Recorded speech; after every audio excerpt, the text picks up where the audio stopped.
Basuki Cahayapurnama alias Ahok berduet dengan Anies Baswedan di Pilkada Jakarta 2024 bisa dibilang tertutup.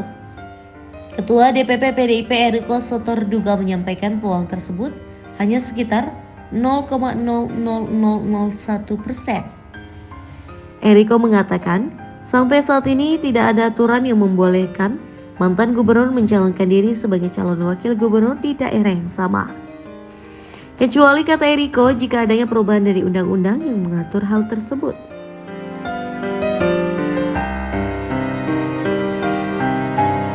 Ya betul. Begini,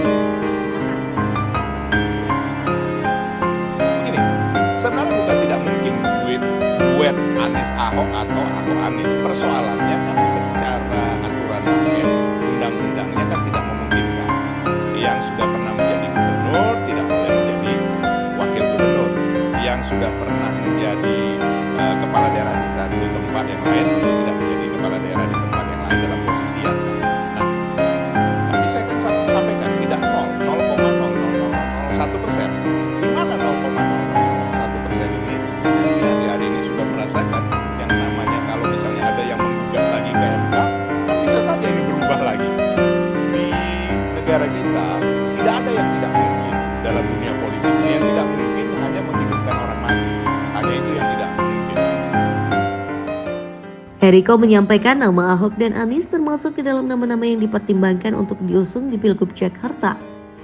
Namun kata dia dalam aturan yang ada tidak memungkinkan menyatukan keduanya.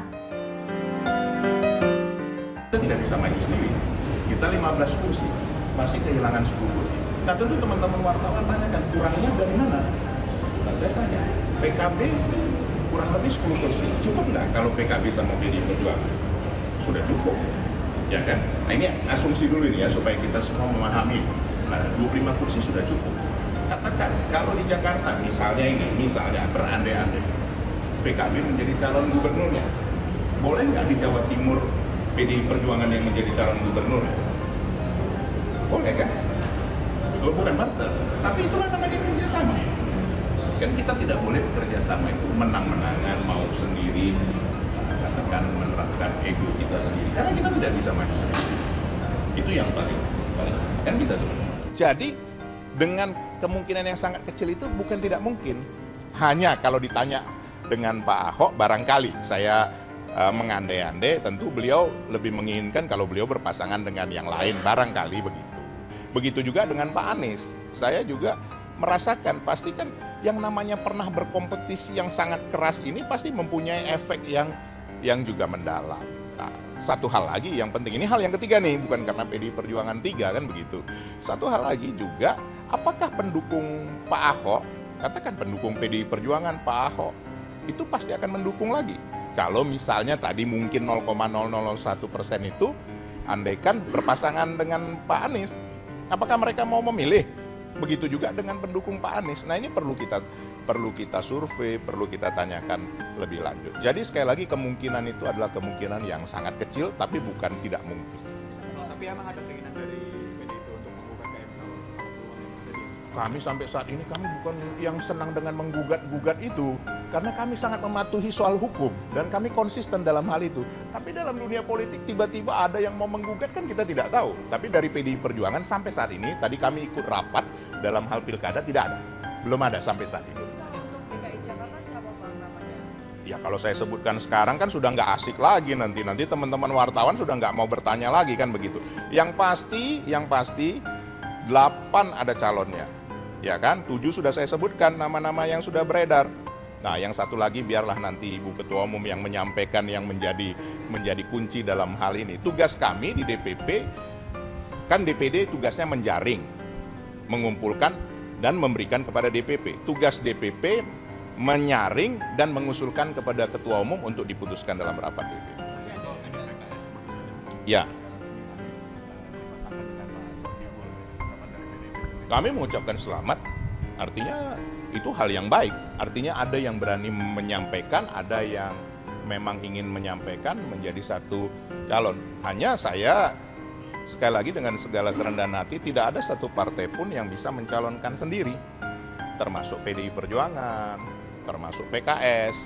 Nah tinggal bagaimana memenuhi minimum 22 kursi kalau saya tidak salah ya. Kalau PDI Perjuangan 15 perlu 7 kursi lagi. Kalau PKS kalau saya tidak salah 18 masih perlu 4 kursi lagi. Nah ini siapa? Apakah teman-teman media bisa menyampaikan, oh satu partai lagi ini pasti? Kan belum tentu kan? Karena belum ada yang namanya keputusan final. Dan ini masih cukup lama, teman-teman media, masih nanti bulan Agustus. Ini konstelasi yang berubah dari PDI Perjuangan dari setelah pemilihan PKS yang berulang kali mendukung Pak Anies, tapi kali ini berbeda Pak Anies. Ya tentu kami melihat ini sesuatu hal yang menarik, tetapi bagi kami kan konsisten bahwa kami menginginkan kader kami maju, kader kami untuk dimajukan siapapun. Apakah nanti menjadi calon gubernur ataukah menjadi calon wakil gubernur tidak masalah, itu Ibu Ketua Umum nanti yang akan memutuskan.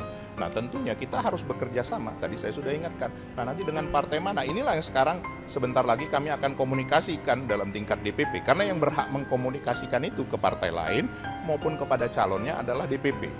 Dan nanti tentu ini yang akan kami sampaikan kepada Ibu Ketua Umum, apa progresnya, seperti itu. Ya, Apa artinya PDIP menilai bahwa usulan Pak Sohibul ini sebagai calon Anies bukan final, artinya masih membuka opsi lain? Bagaimana? Ya sebenarnya begini, yang dikatakan final itu kan pada saat pendaftaran di KPUD ya barangkali ya, kalau di DKI KPUD. Nah itulah final.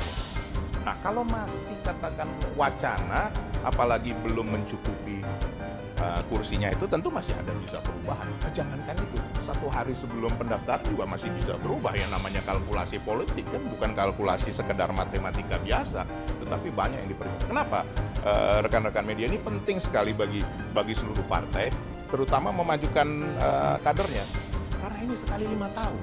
Tidak ada lagi nanti dalam tahun depan, 2 tahun, 3 tahun lagi. Dan siapapun yang menjadi kader nanti yang terpilih, katakan dalam asumsi kita memenangkan, itu penting sekali dalam pemenangan pileg dan pilpres yang akan datang. Kita harus jujur mengakui itu, bahwa itu sangat berpengaruh.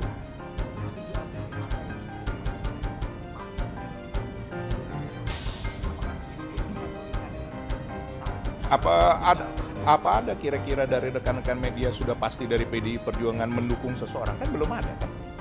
Kalau asumsi-asumsi pribadi kan sah-sah saja, tapi itu kan asumsi pribadi. Kami di rapat DPP, tadi saya izin ditugaskan Pak Sekjen dari rapat DPP untuk menanganin pilkada, belum ada. Boleh ditanya dengan adik-adik ini semua, belum ada. Artinya apakah arah kita lobbying ke sini saja? Belum ada sama sekali. Mas, tapi di luar tim seperti Nasdem, PKB termasuk PKS apa kemungkinan besar akan ke atas, artinya PDIP peluangnya semakin kecil untuk mengusung kader sendiri jika partai-partai lain di luar tim mengusulkan nama Anies. Apakah ada satu partai yang tidak menginginkan kadernya maju? Saya rasa tidak ada, semua menginginkan kadernya maju. Kan besok-besok bukan tidak mungkin, misalnya ini sekali lagi ini namanya berandai-andai, kan boleh kita berandai-andai, belum ada keputusan. Tiba-tiba Caimin maju di Pilkada DKI, boleh nggak? Ada ketentuan yang melarang. Misalnya ini saya akan berandai-andai, minta maaf Caimin izin berandai-andai misalnya, kan boleh saja. Masa tidak boleh? Atau di Jawa Timur misalnya, kan boleh-boleh saja siapapun maju kan. Apakah dia calon presiden yang belum berhasil terus kemudian tidak boleh maju? Kan boleh saja. Jadi sekali lagi sangat dinamis. Nah ini sekarang hari ini sudah ada PKS katakan mengajukan Pak Anies dan Pak Sohibul Iman, itu satu hal yang menarik.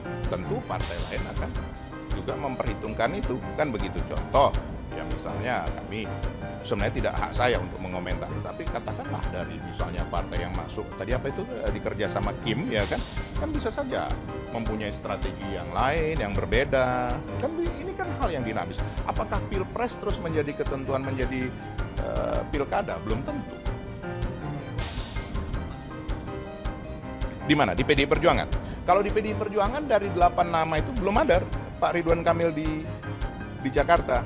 Tapi saya kan tidak tahu calon yang ke-8 ini tiba-tiba nanti muncul yang tidak kita duga kan, yang akan diputuskan oleh Ketua Umum. Siapa yang tahu dalam hal ini? Tidak ada, semua yang tahu. Bahkan ya Pak Sekjen sendiri boleh ditanyakan, kan semua masih dinamis.